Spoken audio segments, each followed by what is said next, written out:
புதுச்சேரி ஒரு சிறிய நிலப்பரப்பு, இங்கே வந்து ஈஸியாக அரசியல் பண்ணிடலாம் அப்படின்ற அடிப்படையில் கட்சி சாராமல், கொள்கை சாராமல், சித்தாந்தம் சாராமல், இந்த மக்கள் நலன் சாராமல் வெறுமனே பணத்தை தூக்கி அடித்தா போதும் அப்படின்ற அடிப்படையில் இந்த ஆர்எஸ்எஸ் பாசிச பாஜக கும்பல் பின்னணியிலிருந்து இவர்களை இயக்குகிறது. இந்த புதிய கல்விக் கொள்கை, குலக்கல்வி திட்டம், இதையெல்லாம் இந்த பாசிச பாஜக அரசு இந்த மக்களுக்கு கொண்டு வந்து திணிக்கிறது என்பதை அம்பலப்படுத்தி தான் இந்த தேர்தலில் அந்த பாஜக வேட்பாளரை நாங்கள் தோற்கடித்தோம். நியாயமாக பார்த்தா இந்த அரசு வந்து இதுக்கு எதிர்வினை ஆற்றணும். ஆனால் கேட்பாரற்று வக்கற்ற அரசாக இந்த பாண்டிச்சேரி இருக்கிறதுனால தான் ஏஎஃப்டி மில்ல வேலை கேட்குறது, அதான் நீ வந்து மின்துறை வேலை கேட்பான், நயன்தாரா புருஷன் வந்து சீகல்ஸ் அரசு உணவகத்தை வேலை கேட்குறான். இது எப்படி புரிஞ்சுக்கிறது? பாண்டிச்சேரியில் சூறு சோறுனா மானவ ஈனம் உள்ளவன் இது எதிர்த்து கேள்வி கேட்பானா? கேட்க மாட்டானா? முத்தியால்பேட்டையில் பார்த்தீங்கன்னா ஒரு சின்னஞ்சிறிய சிறுமி கஞ்சா போதை கும்பலால் வந்து சீரழிக்கப்பட்டாள். இப்போ பிஜேபி தான் ஆட்சியில் இருக்குது, ஒன்றுமே பண்ணலையே. ஜான்குமார் பையன் அவ்வளோ பெரிய அப்பாட்டாக்கிறா, இந்த மக்களுக்காக குரல் கொடுத்தவரா, களத்தில் நின்னவரா, போராடியவரா, எந்தெந்த தெருவு தன்னுடைய தொகுதியில் இருக்குதுன்னு கூட அந்த தம்பிக்கு தெரியாது. ஆனால் அவர் இன்றைக்கி வந்து எம்எல்ஏ. என் தமிழ்நாடு நேயர்களுக்கு வணக்கம். இன்றைக்கு புதுவை மாநில தந்தை பெரியார் திராவிட கழக செயலாளர் தோழர் சுரேஷ் அவர்களை இன்றைக்கி நேர்காணல் காண இருக்கிறோம். வணக்கம் தோழர். வணக்கம் தோழர். தோழர் எப்படி இருக்கீங்க? நல்லா இருந்தோம். தொடர்ச்சியாக மக்கள் பிரச்சனையை ஒட்டி பல்வேறு போராட்டங்களை தந்தை பெரியார் திராவிட கழகம் புதுவை மாநிலத்தில் நடந்ததை நம்ம தொடர்ந்து பார்த்துருக்கோம். நேற்றைக்கு முதலியார்பேட்டையில் வந்து இந்த கள்ளலாட்டை கும்பலுடைய இந்த புதுச்சேரி விலை பேசும் கள்ளலாட்டை கும்பல் என்ற தலைப்பில் தொடர் பிரச்சாரத்தை மேற்கொள்கிறதா முதல் கூட்டத்தை நடத்தியிருக்கீங்க. அது குறித்து நீங்கள் வந்து உங்களுடைய அந்த விளக்கத்தை. நல்லது. என்னென்னா பார்த்தீங்கன்னா, புதுச்சேரியில் நாங்கள் நேற்று நடத்தினுடைய கூட்டத்துடைய தலைப்பு கள்ள லாட்டரி கொள்ளை கும்பல் விளக்க கூட்டம் அப்படின்ற அடிப்படையில் தான் வச்சோம். நிறைய பேருக்கு தெரியல, ஏன்னா இப்போது பாண்டிச்சேரியில் லாட்டரி வந்து தடை செய்யப்பட்டு பல வருடங்கள் ஆகிடுது. இந்த நேரத்தில் வந்து கள்ள லாட்டரி எங்கே இருக்குது, அது என்ன கள்ள லாட்டரி கொள்ளை கும்பல் அப்படின்ற மாதிரியான ஒரு கியூரியாசிட்டி தான் உருவாச்சு. அந்த அடிப்படையில் போராட்டத்தை நடத்தணும். ஒரு நல்ல வெற்றிகரமான ஒரு மாலை நேர கூட்டமாக தான் நடந்தது. அதை தொடர் பிரச்சாரமும் எடுத்துன்னு போகிறோம். இப்போ அதனுடைய பின்னணி என்னான்னு பார்த்தீங்கன்னாக்கா, புதுச்சேரி அரசியலில் வந்து பார்த்திங்கன்னா, புதுச்சேரி ஒரு சின்ன மாநிலம், ஒரு குறைந்தபட்ச மக்கள் தொகை கொண்ட ஒரு இடம், நிலப்பரப்பும் சிறியது. அந்த அளவில் பார்த்திங்கன்னா இங்கே வந்து ஒரு பண அரசியல் செய்கிறது எளிது அப்படின்னு ஒரு கூட்டம் நம்புது. அந்த கூட்டம் என்ன பண்ணுதுன்னு பார்த்திங்கன்னா, புதுச்சேரியை வந்து பல வகையில் வந்து இதை விலை பேசுகிற விதமாக அரசியலை வந்து அவங்க ஆரம்பிச்சுக்கிறாங்க. அந்த அடிப்படையில் இன்றைக்கு இந்தியாவின் லாட்டரி சங்க தலைவர் அப்படின்னு பார்த்திங்கன்னா மார்ட்டின் தான். பார்த்திங்கன்னா இந்தியாவில் கிட்டத்தட்ட ஒரு 13 ஸ்டேட்டில் வந்து லாட்டரி வந்து அனுமதியோடு இயங்கிட்டு இருக்குது. அந்த சங்கத்துடைய தலைவர் மார்ட்டின் கிட்டத்தட்ட வந்து கோடிக்கணக்கான ரூபாய் வந்து வருவாய் ஈட்டுகிற ஒரு தொழில் அது வந்து பார்த்திங்கன்னா லாட்டரி அப்படின்னாலே மற்ற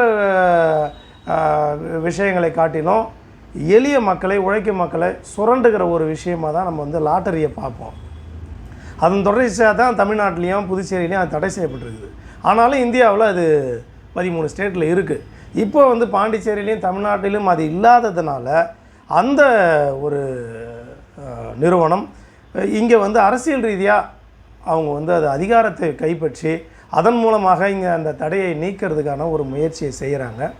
அதை கண்டிக்கும் விதமாக தான் நம்ம வந்து இந்த கூட்டத்தை தொடங்குகிறோம். இன்னொரு விஷயம், வெறுமனே இது லாட்டரி அதுக்கான வருவாய் ஈட்டுதல் அப்படின்னு மட்டும் இல்லாமல், புதுச்சேரி நான் முன்னாடியே சொன்னது போல் புதுச்சேரி ஒரு சிறிய நிலப்பரப்பு, இங்கே வந்து ஈஸியாக அரசியல் பண்ணிடலாம் அப்படின்ற அடிப்படையில் கட்சி சாராமல், கொள்கை சாராமல், சித்தாந்தம் சாராமல், இந்த மக்கள் நலன் சாராமல் வெறுமனே பணத்தை தூக்கி அடித்தா போதும் அப்படின்ற அடிப்படையில் இந்த ஆர்எஸ்எஸ் பாசிச பாஜக கும்பல் பின்னணியிலிருந்து இவர்களை இயக்குகிறது. அப்போ இது இரண்டுத்தையும் ஒரு சேர அடிக்கணுங்கிறதுக்காக தான் நாங்கள் இந்த பிரச்சார இயக்கத்தை தொடங்கி இருக்கிறோம். அந்த அடிப்படையில் அவர்களை நாங்கள் அம்பலப்படுத்துகிறோம். இன்றைக்கு புதுச்சேரியில் அந்த மார்ட்டின் அவர்களுடைய மகன் வந்து பார்த்திங்கன்னா கடந்த சில தினங்களாக இங்கே வந்து இந்த மழைக்கு பிறகு, அதாவது பெஞ்சல் புயலுக்கு பிறகு வந்து புதுச்சேரியில் முகாமிட்டு ஒரு குறிப்பிட்ட இடங்களை மட்டும் தேர்ந்தெடுத்து அங்கே வந்து மக்கள் பாதிக்கப்பட்டதாக சொல்லி அவங்களுக்கு வந்து நிவாரணம் கொடுக்குறோன்ற பேரில் ஒரு தேர்தலுக்கான ஒரு முன்னேற்பாடை, முதலீட்டை வந்து அவங்க செய்கிறாங்க. இதை விளக்கமாக அம்பலப்படுத்துகிற கூட்டமாக தான் இது தொடங்கியிருக்கிறோம். இது புதுச்சேரி முழுக்க தொடர்ந்து நடைபெறும். ஏற்கனவே பாஜக வந்து பல விதமாக அரசியல் செய்கிறாங்க. ஏற்கனவே இங்கே இருக்கிற பிரபலங்களாக இருக்கக்கூடிய அரசியல்வாதிகளை அமலாக்கத்துறை போன்ற துறைகளை வச்சு மிரட்டி அவங்க கட்சியில் சேர்த்துக்கிறாங்க. இன்னும் பெரும் செல்வந்தராக இருக்கக்கூடிய நபர்களை அவங்க வந்து கட்சியில் சேர்த்துக்கிட்டு அங்கே தேர்தலில் போட்டியிட வைக்கிறாங்க. அது மட்டும் இல்லாமல் இங்கே மக்களால் தேர்ந்தெடுக்கப்பட்ட ஆட்சி அப்படின்னு சொல்லி ஒரு மக்களால் தேர்ந்தெடுக்கப்பட்ட முதலமைச்சருக்கு எந்த அதிகாரமே இல்லாமல் டெல்லியிலேருந்து ஆட்சி நடக்கிற ஒரு முறையை அவங்க கையாளுறாங்க. இப்படி பல்வேறு முறைகளை அவங்க கையாளும் போது இங்கே புதுச்சேரியில் வந்து இந்த மாதிரி நீங்கள் இந்த கள்ளலாட்டி கும்பல் அப்படின்ற ஒரு இதை மட்டும்தானே நீங்கள் கடுமையாக எதிர்க்கிறீங்க. அப்போ இப்படிப்பட்ட பிரச்சனைகளும் இன்னும் புதுச்சேரியில் வந்து தமிழகத்திலையும் புதுச்சேரியிலையும் மது போதை அந்த கலாச்சாரம் பெரிய அளவில் மக்கள் பாதிக்கப்படுறாங்க. அதுவும் புதுச்சேரியில் சாராயத்தால் மிகப்பெரிய பாதிப்பு ஏற்படுது. அந்த சாராயத்தை நடத்தக்கூடியவர்கள் வந்து அவங்க இங்கே இருக்கிற அனைத்து கட்சிகளுடைய பிரதிநிதிகளாக தான் இருக்காங்க. நீங்கள் சொன்ன அடிப்படையில் மக்கள் பாதிக்கப்படக்கூடிய அந்த பிரச்சனைகள் நடத்தக்கூடிய நபர்கள் அப்படின்றதுனால இந்த கும்பலை எதிர்க்கிறீங்க. இங்கேயே அரசியல் சூழலே அப்படி தானே இருக்குது. மக்களுக்கு எதிரான விஷயங்களை செய்யக்கூடியவங்களாக தானே இங்கே புதுச்சேரியோடைய அரசியல்வாதியிலே இருக்கிறாங்க. அப்போ மக்களுக்கு என்ன எப்படி நினைக்கிறாங்கன்னா, யாரோ வந்து உதவி செய்ய வரான், அதை வந்து தடுக்கிற விதமாக உங்கள் பக்கம் அந்த மக்களுடைய அந்த கோபத்துக்கு நீங்கள் இந்த பிரச்சாரத்தின் மூலிமா ஆளாக மாட்டீங்களா? நல்ல கேள்வி தான் தோழர். என்னன்னா, இப்போ நலத்திட்ட உதவிகள் செய்கிறத வந்து யாரும் தடுக்கலை. இப்போ நலத்திட்ட உதவிகள் எவ்வளவோ மனிதர்கள் வந்து கொடுக்குற கை வாங்குற கைக்கு தெரியாதுன்ற அளவில் தான் அங்கே செய்கிறாங்க. நிறைய பேர் அது மாதிரி நம்ம பார்க்குறோம். அதை யாரும் விமர்சிக்கிறது கிடையாது. உதாரணத்துக்கு பார்த்திங்கன்னா, ஒரு சாதாரண நடிகன் வந்து பாலான்னு சொல்லிட்டு நம்ம வந்து சமூக வலைதளங்களில் பார்த்துருப்போம். தன்னுடைய சின்ன வருமானத்தை கூட வந்து நேரடியாக மக்களுக்கு போயிட்டு செஞ்சுட்டு எந்த வித விளம்பரமும் இல்லாமல் அவர் வந்து வெளியே வர்றதை நம்ம பார்க்குறோம். நிறைய ஊர்களுக்கு வந்து ஆம்புலன்ஸ் வசதியெல்லாம் கூட செஞ்சு தராப்புல. அப்போ அந்த மாதிரி செய்கிறத தான் நம்ம வந்து உதவியாக பார்க்க முடியும். இது வந்து உதவி கிடையாது. அதுபோக இதுக்கு பின்னணி இருக்கிற அரசியல், அவன் வந்து எந்த அடிப்படையில் கொடுக்குறாங்க இன்னும் கேட்டிங்கன்னா, இந்த மார்ட்டினுடைய கும்பல் இந்த ஜான்குமாருங்கிற ஒரு புரோக்கரை வைத்துக்கொண்டு இவர்கள் கட்டமைப்பது என்னென்னா, ஒரு எத்தனை தொகுதிகள் அவர்களுக்கு செல்வாக்காக இருக்குதோ அந்த தொகுதிகளுக்கு மட்டும்தான் அந்த நிவாரணம் கொடுக்குறாங்க. அது எப்படி ஒட்டுமொத்தமாக பாண்டிச்சேரி பாதிக்கப்பட்டிருக்கும் பொழுது இவர்களுக்கு செல்வாக்குள்ள இவர்களுக்கு வாய்ப்பு இருக்கிற தொகுதிகளை மட்டும் தேர்ந்தெடுத்து அது நிவாரணன்ற பேரில் கொடுத்தோம்னா அதை நம்ம வந்து அந்த அரசியல் புரிதல் நமக்கு வேணுமா இல்லையா? இப்போ இன்னொரு விஷயம் என்னென்னா, அவங்க நலத்திட்ட உதவி கொடுக்குறாங்க, வாங்கிறது அது பிரச்சனை கிடையாது. நாய் விற்கிற காசு குலைக்காதுன்னுவாங்க, கருவாடு விற்ற காசு கவிச்சடிக்காது. அது மாதிரி கள்ளலாட்டி விற்ற காசு கசக்காது, அது மேட்ரு கிடையாது. நமக்கு எந்த காசாகவே தான் தெரியும். ஆனால் அது எந்த வகையில் வந்தது அப்படிங்கிற ஒரு அரசியல் புரிதல் நம்ம மக்களுக்கு வேணும்.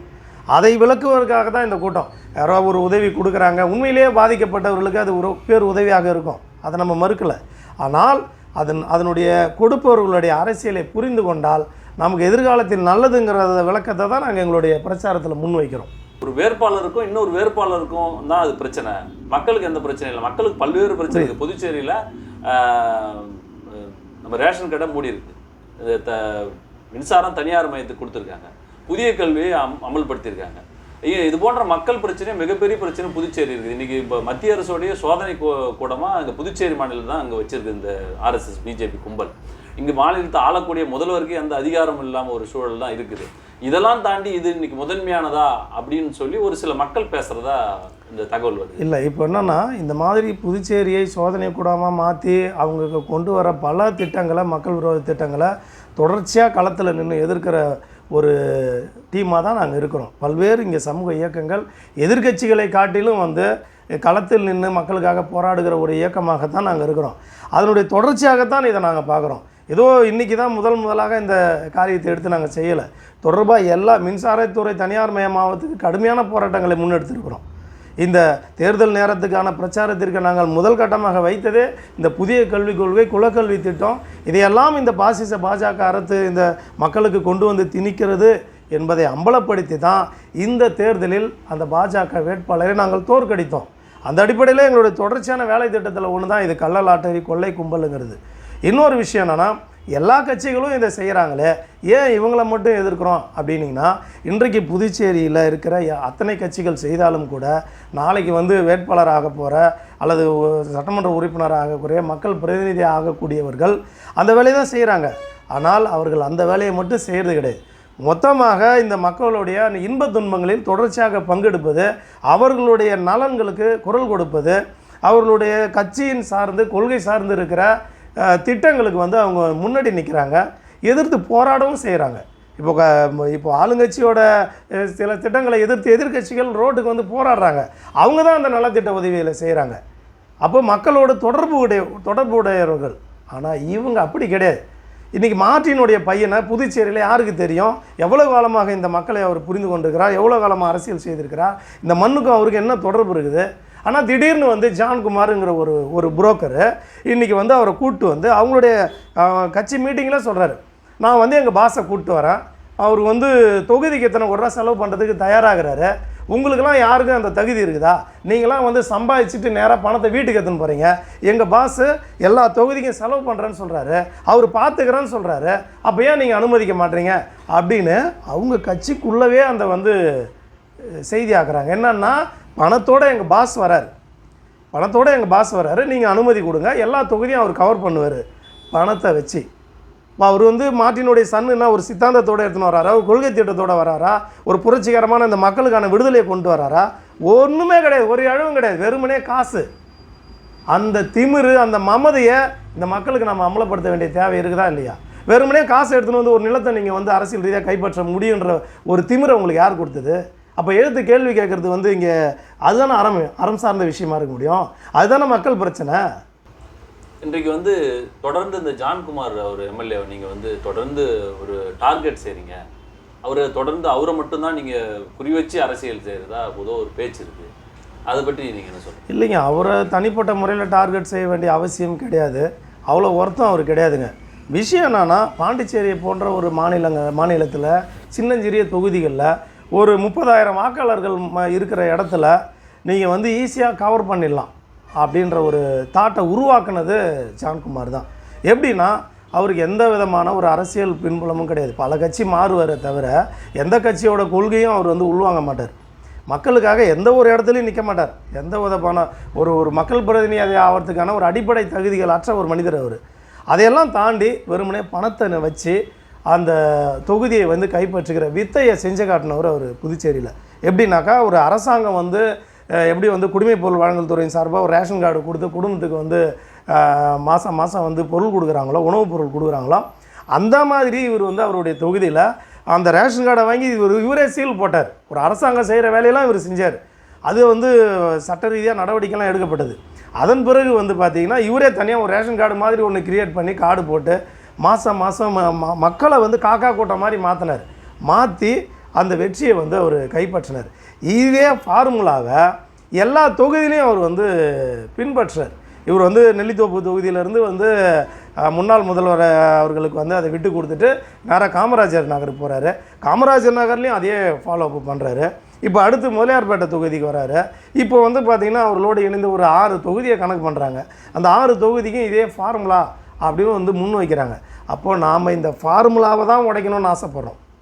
ஒரு தனிப்பட்ட ஜான்குமார் கிடையாது, இங்கே சீன்லேயே கிடையாது. அவர் அவ்வளோ ஒர்த்தே கிடையாது. இத்தனை இயக்கங்கள், இத்தனை சமூக போராட்ட அமைப்புகள் வந்து சேர்ந்து ஒரு ஜான்குமாரை டார்கெட் வைக்கணுன்ற அளவுக்கு அவசியம் கிடையாது. அவருடைய அரசியல் கேலி கூத்தான அந்த அரசியல், இழிவான அந்த அரசியலை அம்பலப்படுத்தணும், இந்த மக்களுக்கு நம்ம வந்து தெளிவுபடுத்தணுன்ற நோக்கம் மட்டும்தான் அதில் இருக்குது. இப்போது இந்த மார்ட்டின் மீது நீங்கள் பல்வேறு குற்றச்சாட்டு வைக்கிறீங்க. அவர் வந்து புதுச்சேரி ஏஎஃப்டி மில்லை வந்து என்கிட்ட கொடுங்க, நான் 10,000 பேருக்கு வேலை தரேன் அப்படின்னு சொல்கிறார். இது ஒரு புதுச்சேரியில் இருக்கிற இளைஞருக்கு வேலை வாய்ப்பு கிடைக்கக்கூடிய ஒரு செய்தியாக தானே அவர் சொல்கிறாரு. இதெல்லாம் நீங்கள் எப்படி பார்க்குறீங்க? அதையும் எதிர்க்கிறீங்க? இல்லை, அது எப்படி இருக்குதுன்னா, ஏஎஃப்டி மில்லு வந்து பார்த்தீங்கன்னா இயங்க வைக்கிறேன்னு சொல்லிட்டு இத்தனை காலமாக எல்லா அரசியல் கட்சிகளும் அதை வந்து ஒரு தேர்தலில் வந்து ஒரு வாக்குறுதியாக கொடுக்குறாங்க. அந்த அடிப்படையில் இப்போ ரங்கசாமி அவர்களே வந்து இந்த தேர்தலில் கொடுத்த வாக்குறுதியும் அதுதான். ஏஎஃப்டி மில்லை நாங்கள் இயக்குறோம், சுதேசி பஞ்சாலையை வந்து திறம்பட நடத்துகிறோம், பாரதி மில்லை வந்து இது பண்ணுறோம், 3 மில்லையும் வந்து நாங்கள் இணைச்சி ஒரு பெரிய ஜவுளி பூங்காவே பாண்டிச்சேரியில் ஏற்படுத்த போகிறோம் அப்படி தான் சொன்னாங்க. இது ஒரு அரசு செய்ய வேண்டிய வேலை. இன்றைக்கி வந்து பிஜேபியோட கூட்டணியில் இருக்கிற என்ஆர் வந்து இதை செய்யணும், அதுதான் செய்யணும். அதை விடுத்து எங்கேருந்தோ வந்த ஒரு பணக்காரன் என்கிட்ட வந்து ஏஎஃப்டி மில்லை கொடுங்க, 100 கோடி ரூபா நான் கொடுக்குறேன், நான் வந்து வேலை கொடுக்குறேன் அப்படின்னா, இங்கே மக்களால் தேர்ந்தெடுக்கப்பட்ட பிரதிநிதிகள் அரசியல் தலைவர்களெல்லாம் சொம்பிங்களான்னு கேட்குறேன் நான். சூடு சோறுனா வேணாம், இல்லை இந்த மண்ணை விற்கிறதுக்கு சமம் தானே அது? ஒரு அரசு நிறுவனம் எல்லா இடையும் விற்கிறீங்க. இப்போ மின்சாரத்துறையை விற்கிறதுக்கு எல்லாம் போட்டு ரெடி பண்ணி வச்சுக்கிறீங்க, கையெழுத்து மட்டும்தான் போடணும்.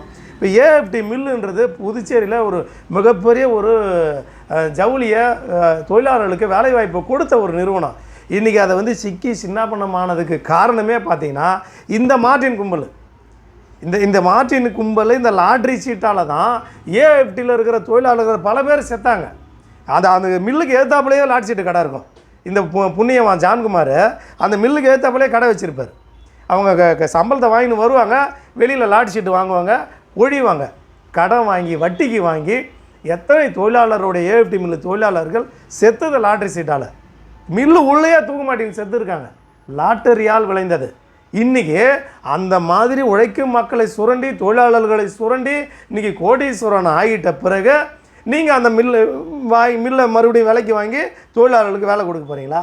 இந்த தொழிலாளருடைய ரத்தத்தை வேர்வியை உறிஞ்சி அந்த வருமானத்தை எடுத்துன்னு வந்து இன்றைக்கி நான் வந்து நலத்திட்ட உதவி பண்ணுறேன், அந்த தொழிலாளர்களுக்கு உதவி பண்ணுறேன், அந்த மில்லை நான் வந்து காசு கொடுத்து வாங்குகிறேன், நடத்துகிறேன் அப்படிங்கிறது எவ்வளோ பெரிய அபத்தம். ஒரு அரசு செய்ய வேண்டிய வேலை நியாயமாக பார்த்தா இந்த அரசு வந்து இதுக்கு எதிர்வினை ஆற்றணும். ஆனால் கேட்பாரற்று ஒக்கற்ற அரசாக இந்த பாண்டிச்சேரி இருக்கிறதுனால தான் ஏஎஃப்டி மில்ல வேலை கேட்குறது, அதான் நீ வந்து மின்துறை வேலை கேட்பான், நயன்தாரா புருஷன் வந்து சீகல்ஸ் அரசு உணவகத்தை வேலை கேட்குறான். இது எப்படி புரிஞ்சிக்கிறது? பாண்டிச்சேரியில் சூறு சோறுனா மாணவ ஈனம் உள்ளவன் இது எதிர்த்து கேள்வி கேட்பானா? கேட்க மாட்டானா? அரசு என்ன வாக்குறுதி கொடுக்குறது? மில்லை நான் நடத்துகிறேன், ஜவுளி பூங்கா உருவாக்குறேன்னு சொல்லுது. ஆனால் இன்றைக்கி எவனோ ஒரு பணக்காரன் வந்து அதை விலை கேட்குறான். சும்மா தனியாக வந்து கேட்கல, இன்றைக்கு இந்த அமைச்சரவையில் இந்த ஆட்சியில் பங்கு கொண்டிருக்கிற எம்எல்ஏக்களோட துணையோடு கேட்குறான். அப்போ இது என்ன? இது நீங்கள் கூட்டு சேர்ந்து நீங்கள் விற்றுட்டு கமிஷன் வாங்கின்னு போயிடுவீங்க. புதுச்சேரி மக்கள் தலையில் துண்டு போட்டு உட்காந்து இருக்கணுமா? அப்போது நீங்கள் சொல்கிறது அடிப்படையில் பார்த்தா அதை வாங்கி அவங்க என்ன செய்கிறதா திட்டமிட்டுருக்காங்க? இல்லை, அவங்களுக்கு பல்வேறு திட்டங்கள் இருக்கலாம். அவங்க வந்து பார்த்திங்கன்னா கடலில் கேசினோ சூதாட்டத்தை நடத்துறதுக்கு பல்வேறு முயற்சிகளை செஞ்சாங்க. ஒரு சொகுசு கப்பலை எடுத்துன்னு வந்து கடலில் நிறுத்திட்டு அங்கே வந்து இளைஞர்களை சீரழிக்கக்கூடிய போதை கலாச்சாரம், பல்வேறு குற்றச்சம்பவங்களை, கேசினா சூதாட்டம், எல்லா விதமான அவலங்களையும் அதில் அரங்கேற்றி அதன் மூலமாக பெருத்த லாபம் அடையணும்னு திட்டமிட்டது இந்த ஜான்குமார் கும்பல். அதை வந்து பல்வேறு கட்ட பிரச்சாரங்களின் மூலமாக போராட்டங்களின் மூலமாக முறியடிச்சிருக்கோம். அப்போ அதில் இவங்க வந்து இவ்வளோ பெரிய நிலப்பரப்பு ஒரு சென்ட்ரு சிட்டியில் கிடச்சா என்ன பண்ணுவாங்க? மிகப்பெரிய மதில் இருக்குது, அது உள்ளே போனால் என்ன வேணால் பண்ணலாம் இல்லையா? யார் கேள்வி கேட்குறது? அப்போ அது குறித்து நம்ம வந்து ஒரு எச்சரிக்கையை வந்து இந்த மக்களுக்கு விதைக்க வேண்டும்ல. அதனால தான் நான் திரும்ப சொல்கிறேன், இந்த மார்டின் மோகனோ ஜான்குமாரோ இந்த தனிப்பட்ட மனிதர்கள் மீது நமக்கு எந்த காழ்ப்புணர்ச்சியும் கிடையாது. அவருடைய அரசியல் மீது தான் நம்மளுக்கு வந்து விமர்சனம் இருக்குது. அதை தான் முன்வைக்கிறோம். நீங்கள் இப்போ போதை கலாச்சாரம்னு சொல்கிறதுனால கேட்குறேன். நீங்கள் இந்திய அளவில் பார்த்தீங்கன்னா புதுச்சேரியில் தான் அந்த போதை கலாச்சாரம் தலைவிரிச்சு ஆடு. இன்றைக்கு வந்து வாகன விபத்தாக இருந்தாலும், இளம் வயது விதவைகளாக இருந்தாலும், இன்னும் கொள்ளை கற்பழிப்பு போன்ற பிரச்சனைகளாக இருந்தாலும் இந்த போதை கலாச்சாரம் வந்து மிகப்பெரிய ஒரு காரணமாக இருக்குது. கடந்த 10 ஆண்டுகளில் இந்தியாவில் வந்து இந்த கஞ்சா, ப்ரௌன் சுகர், ஹெராயின் பயன்படுத்துவங்களோட எண்ணிக்கை வந்து உலக சராசரியில் 3/2 பங்கு அதிகமாக இருக்குன்னு சொல்கிறாங்க. இதுக்கு முக்கிய காரணமாக துறைமுகங்கள்லாம் தனியார் அதானி போன்ற நபர்கள் கொடுத்ததனுடைய விளைவாக அந்த துறைமுகங்கள் வழியாக உலக அளவில் இருக்கிற அந்த போதை மாஃபியா கும்பலோட தொடர்பு வைத்து இந்த மக்கள்கிட்ட இந்த போதை கலாச்சாரத்தை உருவாக்கியிருக்காங்கன்னு சொல்கிறாங்க. இன்றைக்கி புதுச்சேரியில் இது போன்ற இந்த போதை கலாச்சாரம் வந்து பரவி கிடக்கிற இந்த சூழ்நிலை வந்து இது போன்ற நபர்களுக்கும் இன்னும் அரசியல் பிழைப்புவாதமாக செய்யக்கூடிய நபர்கள் பயன்படுத்திக்கிறாங்க என்ற ஒரு குற்றச்சாட்டு இருக்குது. இது குறித்து இந்த போதை கலாச்சாரம் நிச்சயமாக உண்மை. நீங்கள் வந்து பார்த்தீங்கன்னா முன்னை காட்டிலும் இன்றைக்கு பாஜக ஆட்சி அதிகாரத்திற்கு வந்த பிறகு தான் இந்தியாவில் இந்த போதை கலாச்சாரம் பெரிய அளவில் பரவி இருக்குது. நீங்கள் வந்து சொல்கிறீங்க உலக அளவில் வந்து இது 3வது இடத்துல வந்திருக்குதுன்னு. ஆனால் இந்தியாவில் பிடிபடுகிற அந்த போதைப் பொருட்கள் பெருமளவு குஜராத் துறைமுகத்தில் பிடிபடுகிறது. லட்சக்கணக்கான கோடிக்கணக்கான ரூபாய் வந்து பார்த்திங்கன்னா போதைப் பொருட்கள், விதவிதமான போதைப் பொருட்கள், உலகம் முழுக்க தடை செய்யப்பட்ட போதைப் பொருட்கள், விலை உயர்ந்த போதைப் பொருட்கள் எல்லாமே குஜராத்திலேருந்து தான் வந்து பறிமுதல் செய்யப்படுது. அப்போ இந்த பாஜகவுடைய துவக்க இடம் அது குஜராத், அங்கவே இதுதான் நிலைமை. அப்போ அங்கேருந்து தான் இந்தியா முழுக்க டிஸ்ட்ரிபியூட் ஆகுது. அதனுடைய தொடர்ச்சி தான் புதுச்சேரி வந்து பார்த்திங்கன்னா ஒரு சுற்றுலா நகரம் தான் சொல்ல முடியும்.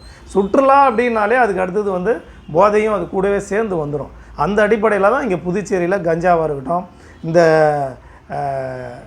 ரெஸ்டோ பாராக இருக்கட்டும், எல்லாமே இங்கே பெருமளவு பெருகி போகிறதுக்கு இந்த பாஜகவுடைய அஜெண்டாவும் காரணம், அவங்களுடைய ஆட்சி முறையும் காரணம். அதுதான் இன்றைக்கி வந்து பல்வேறு விளைவுகளை புதுச்சேரியில் ஏற்படுத்தியிருக்கு. இப்போ இந்த முத்தியால்பேட்டையில் பார்த்தீங்கன்னா ஒரு சின்னஞ்சிறிய சிறுமி கஞ்சா போதை கும்பலால் வந்து சீரழிக்கப்பட்டார். இப்போ பிஜேபி தான் ஆட்சியில் இருக்குது, ஒன்றுமே பண்ணலையே. இப்போ போலீஸ் துறை அதிகாரியாக இருக்கிறவர் பாஜக அமைச்சர் தான், பாஜக நமச்சிவாயம். ஆனால் அது குறித்து எந்த விதமான ஒரு அவேர்னஸும் இங்கே கிடையாது. இன்னமும் கஞ்சா இங்கே கொடிக்கட்டி பறகுது. இன்றைக்கி ஒரே ஒரு சம்பவத்துக்காக வந்து ஒரு கோமாளி வந்து சாட்டையால் அடிச்சுக்கிறார். ஆனால் இந்த சிறுமி இங்கே வந்து சீரழிக்கப்பட்ட போது பாஜக எடுத்த நடவடிக்கை என்ன? இப்போ இவங்க அரசியலுக்காக ஏதாவது பண்ணுறானே தவிர உளப்பூர்வமாக இந்த மக்கள் மீதோ மண்ணின் மீதோ பெண்களின் மீதோ எந்த விதமான அக்கறையும் மற்றவர்கள்.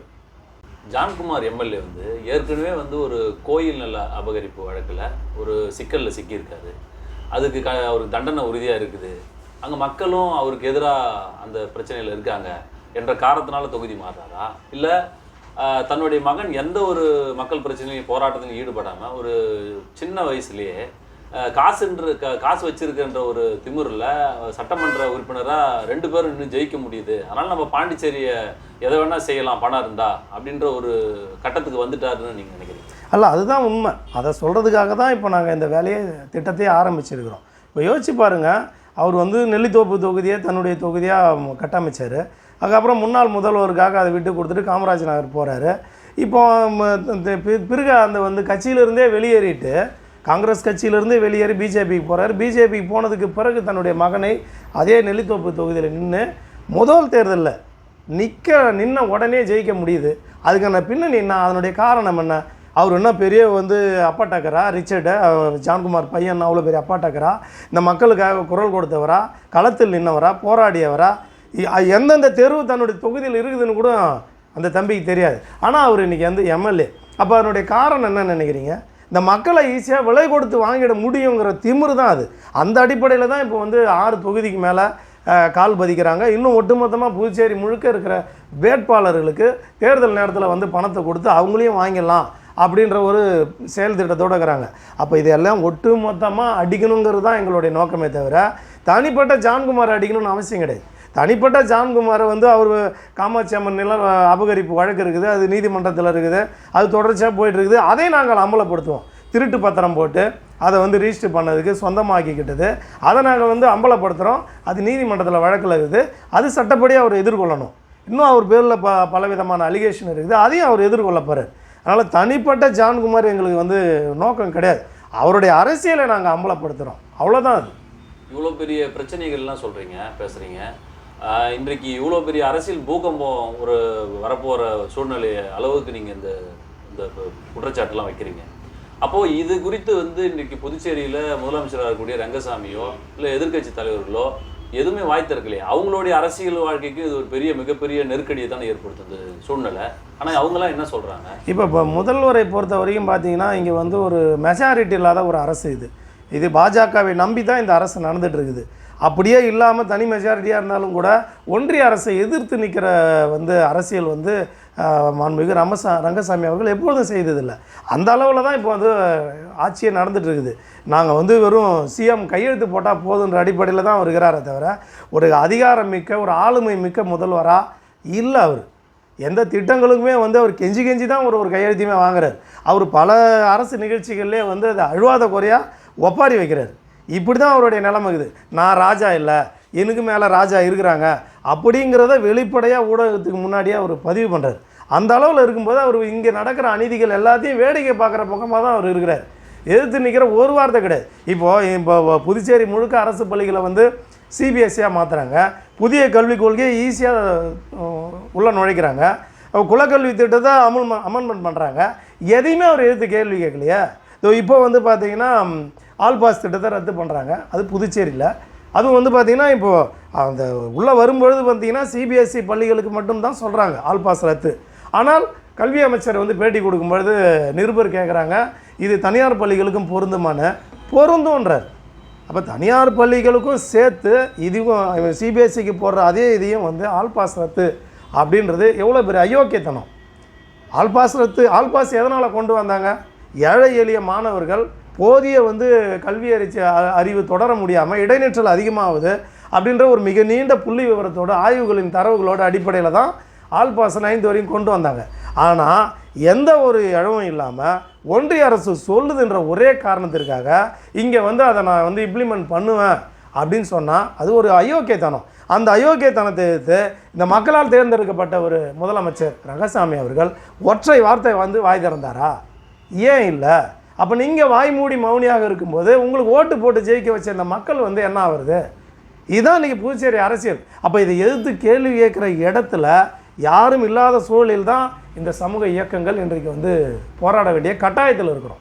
எதிர்கட்சிகளாக இருக்கவங்க என்ன செய்கிறாங்க? அவங்க மின்சார தனியார் மயமாக்குறதுலேருந்து இங்கே புதிய கல்வியை அமல்படுத்துறதுலேருந்து பெரிய அளவில் நம்ம இந்த ஜனநாயக இயக்கங்கள் போராடுற அளவுக்கு வீரியமாக போராடுறதில்லை. இன்றைக்கி மக்கள் திரளில் பெரிய அளவில் கட்டுப்பாட்டில் வச்சுருக்காங்க.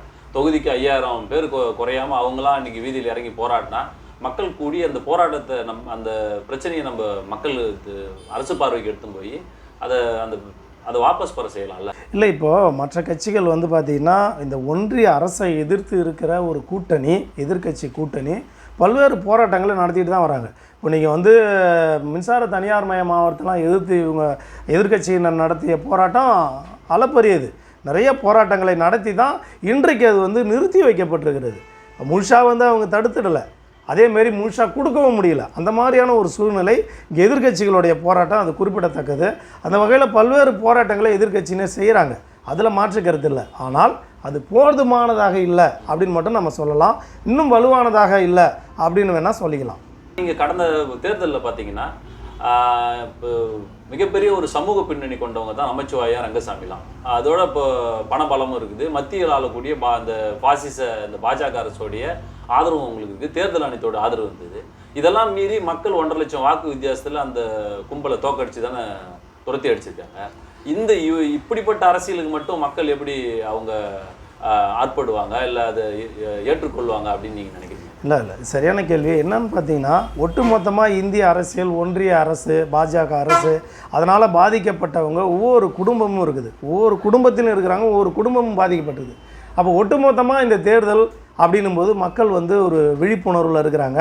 அதுக்கு தொடர்ச்சியாக வந்து எங்களை போன்ற சமூக இயக்கங்கள், கட்சிகளுடைய போராட்டம் ஒரு குறிப்பிடத்தக்க ஒரு விளைவை ஏற்படுத்தின்னு சொல்லலாம். அந்த அடிப்படையில் இந்த தேர்தலில் அது நடந்தது. ஆனால் நாடாளுமன்ற தேர்தலை போல் சட்டமன்ற தேர்தல் கிடையாது. சட்டமன்ற தேர்தலில் அந்த ஒரு குறிப்பிட்ட ஒரு வேட்பாளருடைய முகத்துக்கு ஒரு மரியாதை கொடுப்பாங்க. இன்றைக்கு வந்து வில்லியனூர் தொகுதியில் இருந்த நமச்சிவாயம் அவர்கள் வந்து கட்சி மாறின உடனே தொகுதியும் மாற்றின்னு போயிட்டு மண்ணாடிப்பட்டில் போய் நிற்கிறார். அவர் மண்ணாடிப்பட்டில் பரிச்சயமானவர் கிடையாது.